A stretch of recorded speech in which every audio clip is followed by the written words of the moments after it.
Hello and welcome to the mill. I am your host, Dusty Crane, and I don't know why, but it feels like a long time since I've said that. But anyway, this week I wanted to talk about the fact that we are in Gen Con week. It feels a lot different this year being just an online event, at least for me. Last couple of years I've actually had a chance to go, so it feels like I've got spoiled in those 2 years, and now it just feels like a part of my routine that has been interrupted, but safety first, right?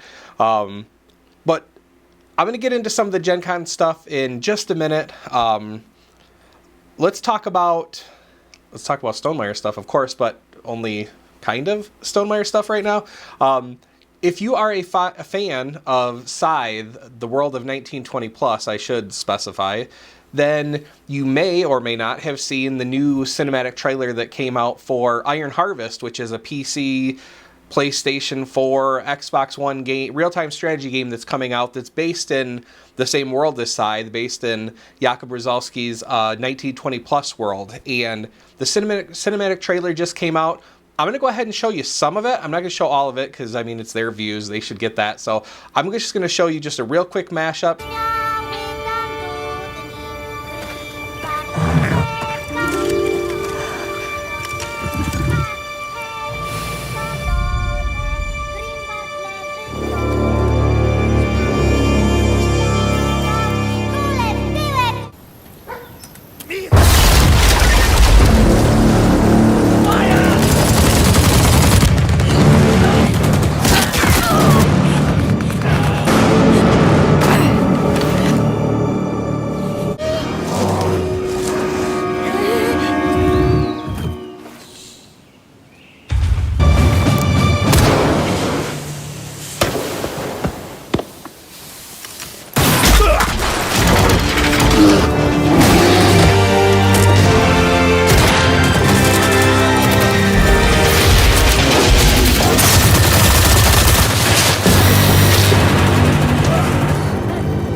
Okay, so you only saw a little bit. I'll put a link in, the description here.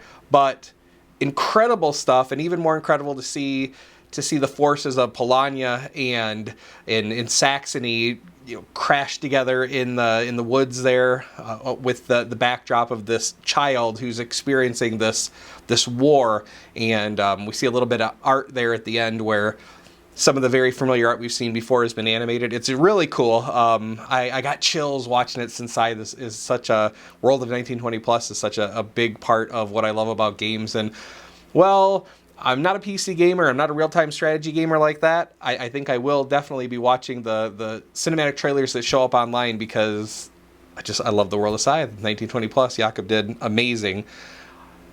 So I mentioned Gen Con right up at the top, and if you watch this the same day it comes out, you still have about a day and a half of events that you can check in on, and I highly recommend it because, like I said, normally when I'm at Gen Con, I'm working, so I don't get a chance to see the panels and stuff like that. But there's always an energy, right? And there's always everyone else talking about the stuff that they've seen, and it's just fun to be in a room with other people that are passionate, they're sharing the cool things they saw. It's always a good time. So right now you can still kind of have that experience with the Gen Con Online stuff. I have signed up for several, actually, of the MeepleSource panels. MeepleSource bringing us a lot of Stonemaier related content or people, you know, through the years. Whether you go to their booth, you're going to see Stonemaier ambassadors, you're going to see the designers of Stonemaier games. It's, you know, you see Hobie, you see Ryan, you see Elizabeth. I mean, Jamie, I don't know if he ever goes over there when he's in Gen Con, but since he's not doing that anymore, I guess that's a nothing to look forward to in that booth thing. But in terms of him, I'm not saying there's nothing to look forward to in the booth. I realized how that sounded after I said it.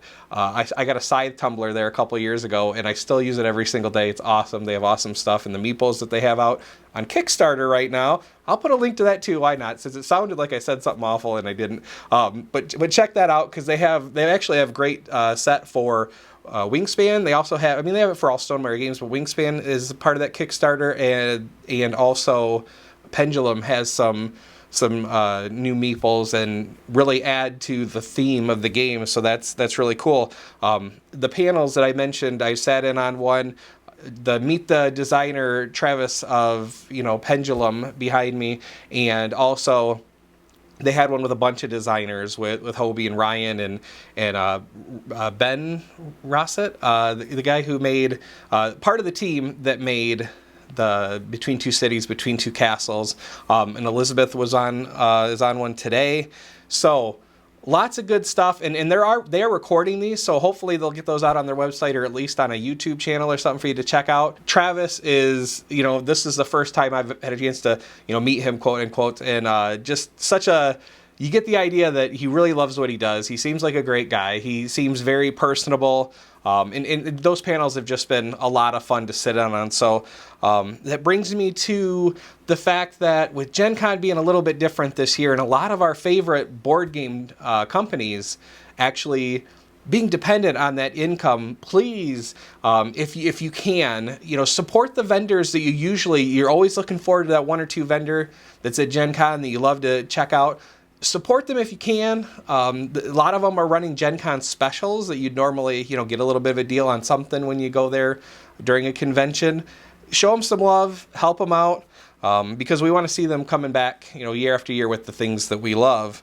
Speaking of the things that we love, I don't do reviews on this channel, but I have done a couple of like my favorite mechanism things. And so I wanted to talk a little bit about the Pendulum reviews that we're seeing.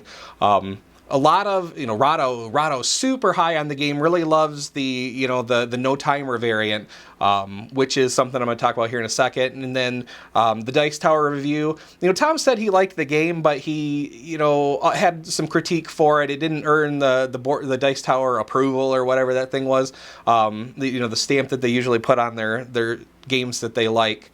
But I've seen a lot of the same kind of concerns show up in some of the reviews, and also just from people who are considering picking up the game. And so I wanted to share a little bit of my experience with Pendulum, because I think it addresses some of the concerns that I've seen, but also it speaks to my own experience when I had a chance to play test the Automa version of Pendulum. And if I'm being honest, I was not a fan, but I realized it was because I was carrying my own baggage of not liking timer games. I mean, I don't play a whole lot of timer games because they're not for me, but I just remember that game Perfection as a kid. If you're familiar, kids, look it up if you're not, where you'd crank this timer thing and you'd push this panel down, and it had all kinds of different shapes and recesses, and you had to put these pieces in before the timer expired, because otherwise all the pieces would explode in your face, and, you know, that's the end of the game. You either beat it or you didn't. But like,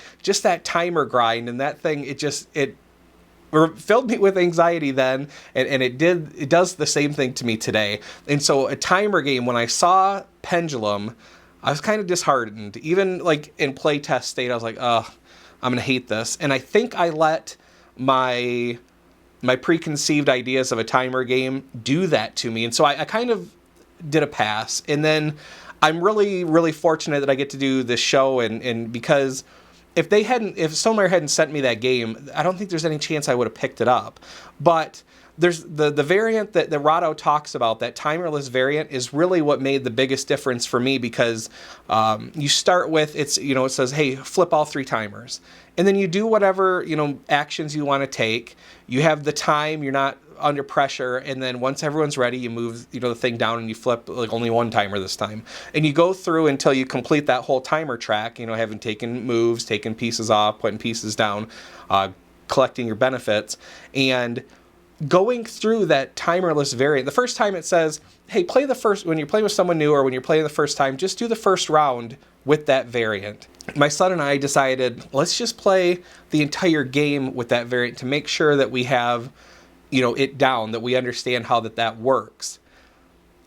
That alone, just playing that whole first game like that, made me go, okay, no, I get it now. I got the mechanics of when I'm removing workers, when I'm taking actions, based on where the hourglasses are, the timers are. I really want to try this without timers, knowing full well what timers do to me, but I wasn't feeling that panic, obviously in the timer version. But I realized when we started timerless, then moved into the timered version, that because I was already familiar with the board and how you take those actions, it took that yuck feeling away from me. And so I was able to enjoy even the timered version. And if you saw in our playthrough, it's not one of those racing to take actions around the board kind of deal. And so that's kind of what I wanted to share with you. I wanted to share with you that I am not a timer game person, and yet after I did the timerless version, it made me comfortable enough that I could go ahead and move into the timered version. And I actually find myself looking forward to the next game we play, where we're not even going to start with the timerless thing. Let's just start with, the timers right from the get-go. I feel like, so Tom said, he feels like he has it solved. I don't get that impression at all. Like, even in the first 3 or 4 games we played, like, I didn't even make it into, I keep calling it tapestry, but it's actually parchment. I don't even get that far into the parchment. I don't feel like it's because I'm making crazy mistakes. I mean, obviously it's an optimization game too. I feel like there's more there than I expected there to be, and a lot of opportunity for me to improve. And, some of the stuff you see about, you can't keep track of other people, I find that to be true. I mean, I think Cynthia had mentioned in one of her comments on one of the Gen Con events that you have time between once you've placed your workers, or even if it's just at call council, to look over and be like, oh, how many votes do you have? Since that is significant and who gets what rewards, you can, just do a glance over and kind of get an idea of where everyone's at. Like, I'm not paying too close attention to their victory point track, but votes certainly, since that affects, who's getting which bonuses and who gets the first crack at the council rewards. I find that is when you're able to check on what's the other person's doing.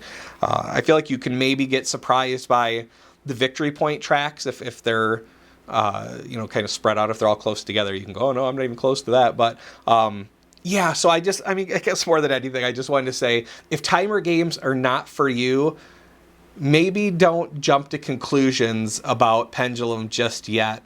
I understand if maybe it's not a game you got to pick up right away. Maybe you want to see some more reviews. Maybe once it's out in the wild, you'll see it in your game store. Definitely try it though, and especially if you have the opportunity to play the timerless version first to kind of get your feet wet into the placement and the movement of the board. I think it will help dramatically, because it certainly is the piece that worried me most, the piece that honestly got me to walk away from that Automa playtest. My name is on the playtest box. It does not deserve to be there, because I let my feelings about those timers, and even though the timer track was already in place at that point, I felt like, well, that's not the experience, so I'm not going to bother with this. And so I get all of the hesitation is what I'm trying to say. I totally understand, and I am more surprised than anyone that the timers in this game actually don't do to me what other games are. So anyway, I've probably beat that thing to death, but I did really want to share that with you, because I felt like every time I see somebody mention, "Ooh, I don't like the way timers make me feel," it's like, I get it.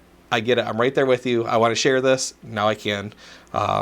Yeah, I'll just be that guy who says, hey, well, I did a YouTube video on this. You should check it out.